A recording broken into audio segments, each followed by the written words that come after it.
வணக்கம். சற்று முன் வெளியான வானிலை முன் அறிவிப்பின்படி வரும் ஏப்ரல் 21 வரை மழை வெளுக்கும். மேலும் ஒரு பக்கம் புழுக்கம். எந்தெந்த மாவட்டங்களில் மழைக்கு அதிக வாய்ப்பு? வானிலை மையம் சொன்ன குட் நியூஸ். செய்தியை முழுமையாக கேட்கறதுக்கு முன்னாடி நம்ம சேனலை சப்ஸ்கிரைப் பண்ணலாம். சப்ஸ்கிரைப் பண்ணிக்கோங்க. மறக்காம பெல் பட்டனை கிளிக் பண்ணிக்கோங்க. அப்போ தான் நம்மளுடைய அப்டேட்டட் நியூஸ் உங்களுக்கு உடனுக்குடன் வந்து சேரும். வரும் 21ஆம் தேதி வரை மேற்கு தொடர்ச்சி மலை மாவட்டங்களில் மழைக்கு வாய்ப்பு இருப்பதாக சென்னை வானிலை மையம் தெரிவித்துள்ளது. மேலும் 19ஆம் தேதி வரை உள் தமிழக மாவட்டங்களில் அதிகபட்ச வெப்பநிலை ஒரு சில இடங்களில் இயல்பை விட 3 டிகிரி செல்சியஸ் வரை அதிகமாக இருக்கக்கூடும் என்றும் தெரிவிக்கப்பட்டுள்ளது.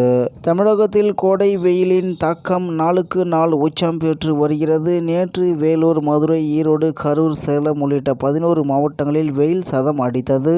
அதிகபட்சமாக ஈரோடு, கரூர், சேலம் மாவட்டங்களில் 104 டிகிரி வெயில் கொளுத்தியது. தமிழ்நாட்டில் தற்போது நிலவி வரும் அதீத வெப்பம் மற்றும் காற்றில் ஈரப்பதம் அதிகரிப்பு காரணமாக மக்கள் கடும் புழுக்கத்தால் அதாவது ஹியூமிடிட்டி அவதிப்பட்டு வருகின்றனர். இந்நிலையில் மழை மற்றும் வெயில் குறித்து வானிலை மையம் முக்கிய அப்டேட் கொடுத்துள்ளது. சுமார் 0.9 கிலோமீட்டர் உயரத்தில் மரத்வாடா முதல் மன்னார் வளைகுடா வரை கர்நாடகா, ராயலசீமா மற்றும் தமிழகம் வழியாக ஒரு வளிமண்டல காற்றழுத்த தாழ்வு பாதை நிலவுகிறது. இதன் காரணமாக இன்று முதல் ஏப்ரல் 21 வரை மேற்கு தொடர்ச்சி மலை மாவட்டங்கள், டெல்டா மாவட்டங்களின் கடலோர பகுதிகள் மற்றும் ராமநாதபுரம் மாவட்டத்தில் ஓரிரு இடங்களிலும், காரைக்கால் பகுதிகளிலும் லேசான மழை பெய்யக்கூடும். மற்ற இடங்களான தமிழகம் மற்றும் புதுச்சேரியில் வறண்ட வானிலை நிலவக்கூடும்.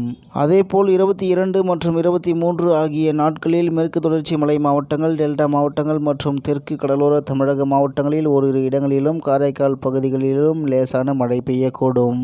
அடுத்தபடியாக 21ஆம் தேதி வரை உள் தமிழக மாவட்டங்களில் அதிகபட்ச வெப்பநிலை ஒரு சில இடங்களில் 2 முதல் 3 டிகிரி செல்சியஸ் இயல்பை விட அதிகமாக இருக்கக்கூடும். கடலோர தமிழகம், புதுச்சேரி மற்றும் காரைக்கால் பகுதிகளில் அதிகபட்ச வெப்பநிலை இயல்பை ஒட்டியே இருக்கக்கூடும். இதன் காரணமாக வெப்பநிலையும் அதிக ஈரப்பதமும் இருக்கும் நிலையில் கடலோர தமிழகத்தில் ஓரிரு இடங்களிலும், புதுச்சேரி மற்றும் காரைக்கால் பகுதிகளிலும் அசௌகரியம் ஏற்படலாம். மேலும் சென்னை மற்றும் புறநகர் பகுதிகளில் இன்று வானம் ஓரளவு மேகமூட்டத்துடன் காணப்படும். அதிகபட்ச வெப்பநிலை 36 முதல் 37 டிகிரி செல்சியஸை ஒட்டியும், குறைந்தபட்ச வெப்பநிலை 28 டிகிரி செல்சியஸை ஒட்டியும் இருக்கக்கூடும். அதிக வெப்பநிலையும் அதிக ஈரப்பதமும் இருக்கும் நிலையில் அசௌகரியம் ஏற்படலாம் என தெரிவிக்கப்பட்டுள்ளது என்று தகவல் வெளியாகியுள்ளது என்பது குறிப்பிடத்தக்கது.